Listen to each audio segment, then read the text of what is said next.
There's an epidemic of loneliness, my clients will say. Yeah, there certainly is.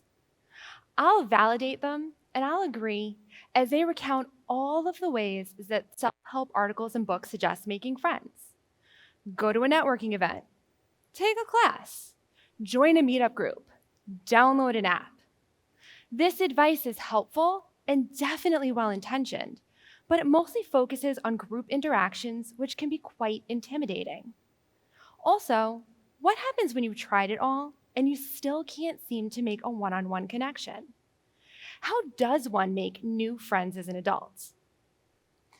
I'm a relationship scientist and a marriage and family therapist, which means that I study relationships for a living, both clinically and academically. I'm fascinated by how people bond with one another and form authentic connections. One of the most common topics in my work is a challenge that people have with making new friends as an adult. It's especially difficult when no longer in school and no longer transitioning to a new job. Even with a fulfilling life and hobbies and interests galore, a lack of friendships can lead to feelings of loneliness. This was certainly exacerbated by the pandemic. Loneliness has pervasive impacts on a person. Not only are there psychological consequences, but there are physiological effects as well. Research has linked loneliness to higher rates of anxiety, depression, heart disease, type 2 diabetes, high blood pressure, stroke, a weakened immune system, sleep disturbances, and the list continues. Combating loneliness and the challenge of making new friends as an adult isn't only a common topic of discussion amongst my clients, but is also of personal importance. Finding myself in a comparable situation, I've been there and done that when it comes to social outreach. Sure, I've made many acquaintances during my friend-making attempts, but no real connections. It not only seemed daunting, but nearly impossible to do. I knew that I needed to find a new way to make friends, and I wanted to try something a bit different. So I decided to embark on a friend-making challenge for the new year a few years ago, a fun but anxiety-inducing resolution, if you will, in which I would publicly post a call for friends on social media. Now, this was motivated by my own challenge with making friends and my experiences with loneliness, but these were themes that I was starting to find were way more common than I had initially thought. While the idea of making friends was exciting, it definitely put me in a vulnerable position. In my friend-making attempts, I reached out to people I knew, or at least was connected to on social media. I then asked them to introduce me to people that they knew who they thought that I'd be likely to get along with. I wrote up my idea as a blurb, posted a link to my calendar and social media so that people could sign up for virtual friend dates, and then asked people to share my call or cry for friends with others just to get the word out there. I then sat back and waited for my calendar to fill and for all of my new friends to magically appear. Easy, or so I thought. But in reality, day 1 post-friend call, nothing. Day 2, crickets. People liked my post, and many even commented that they thought it was a great idea, but still no signups. Day 6, still nothing. I began to wonder, should I edit the post? Delete it entirely? I started to feel strong feelings of shame and embarrassment as a result of my very public admission of friendlessness. I went back and forth debating whether or not I should abandon this idea entirely. But I knew that I needed to find a new way to make friends, especially before the loneliness got worse. I was going to need to be even more proactive and really put myself out there. So I tweaked my approach.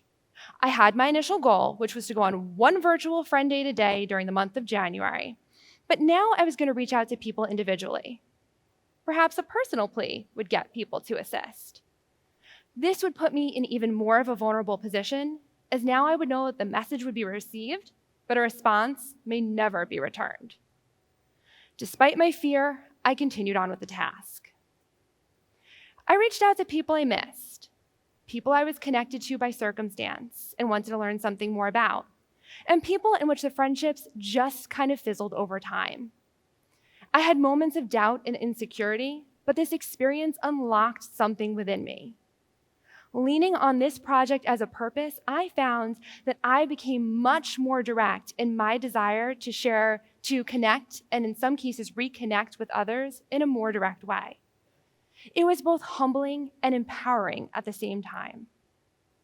By the end of December, I had a full calendar set for the month of January with both new people and people that I was about to become reacquainted with for early morning virtual coffees, late night virtual drinks, and midday work breaks. I was ready to begin. Each date was initially virtual, and many led to in-person second dates and beyond. Each one was different. During some, we engaged in fun and easy banter, and during others, thought-provoking conversation. We went deep. We connected. During some, we shared likes, dislikes, and fears, and during others, we talked about who makes the best pizza. Now, I'm originally from New York City, so I have some very, very strong views on this topic. During some of the dates, we problem solved and we offered one another advice. And during other dates, we offered one another support, such as the really kind person who convinced me that I would eventually be able to learn how to parallel park. I appreciate his confidence in me. It's been over 20 years. It's just not going to happen. But in all seriousness, this was an amazing experience. Some of these dates did move slowly as we searched for conversation and common areas of interest, but others moved at a rapid pace, like we were two old friends who reconvened to reconnect. Each date was unique, and each one taught me something special. After an incredibly full month of friend dating, here's what I learned. Friendship is work.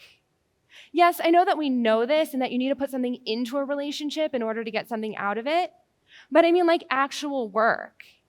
The organization of it all was exhausting. It was like trying to fit pieces into an incredibly intricate puzzle, one that required a lot of adjustments.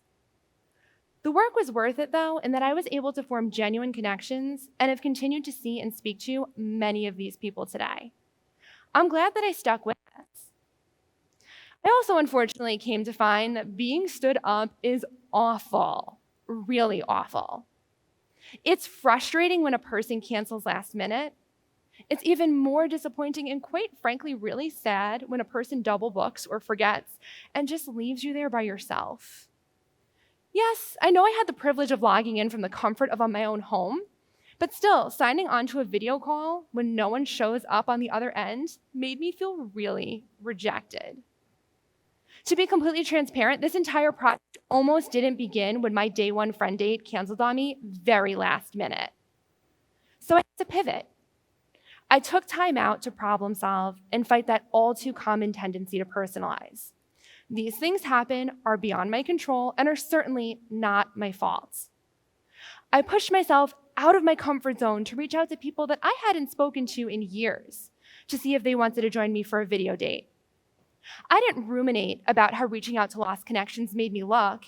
Instead, I contacted the people that I wanted to speak to, and I'm glad that I did. Being left on read or ignored is even worse. Now, there are some people who just never responded to my messages. This could be because they got filtered by social media and the people never got them, but let's be honest, mostly everyone did.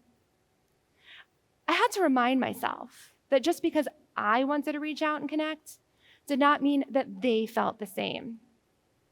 I tried not to waste too much emotional or mental energy trying to figure out why, as this would just lead to a very negative thought spiral and a lot of anxiety. Instead, I just had to accept it, as difficult as that was. Acceptance is an important practice that needs to be developed over time, and I am still in the process of accepting that. I also came to find that being open to making more friends made me more open. In order to make new friends as an adult, I had to flex my vulnerability muscle, which made me a more open person overall. This is because in order to make new friends, I had to expand my social circle, which required me to cultivate and expand my interests. I started to sign up for experiences such as creativity groups and improv classes. Soon, my calendar wasn't only filled with virtual friend dates, but personally enriching events as well, and it was actually quite amazing. And I realized that there were also some people who I knew, but I didn't really know. I found through this that there were many people that I was connected to, mostly from previous work environments, in that while we had seen each other almost every day for a period of time, we didn't really know anything about one another's personal lives. Through this experience, I got to learn who they were at a deeper level, and for that, I am truly grateful. This experience was rewarding, but it was also really intense.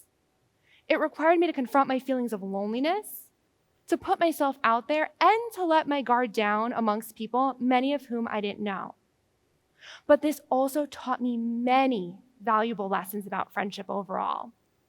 These are lessons that I will take with me, such as, number 1, when in doubt, reach out.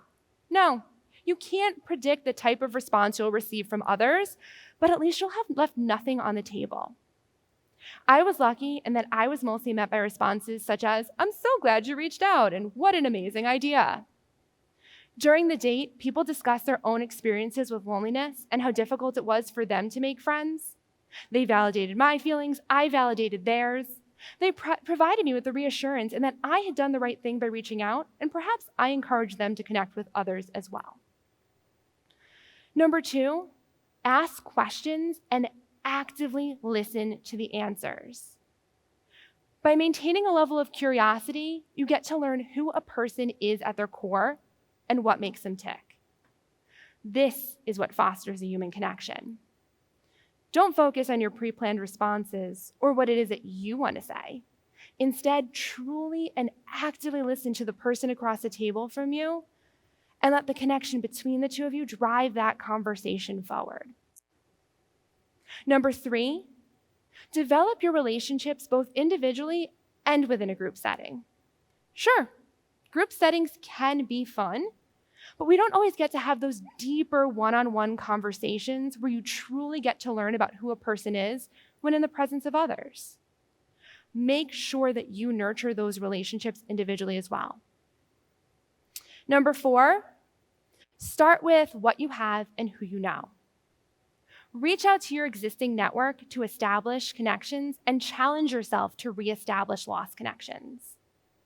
By reestablishing bonds, you are able to answer that nagging question, what would it have been like if we were part of one another's lives? Now, you'll know. Number 5, and finally, you must be intentional when it comes to creating meaningful relationships. Now, I went on over 31 friend dates during the month of January, which is a light speed way of expanding my social circle. Now, not everyone will be a match, but by being intentional to nurture valued relationships, that's the key to creating long-lasting and meaningful friendships. Making new friends as an adult is hard. I want to assure you that you are not alone in your feelings or in the experience. Will this project solve the epidemic of loneliness? Not necessarily, but it does have the power to make a difference. By creating friendships, we expand our social network, which leads us to feel more connected and has the potential to create a much more interconnected world. Perhaps this idea will encourage you to start a friend dating project of your own. And who knows, maybe our paths will cross along the way. Thank you.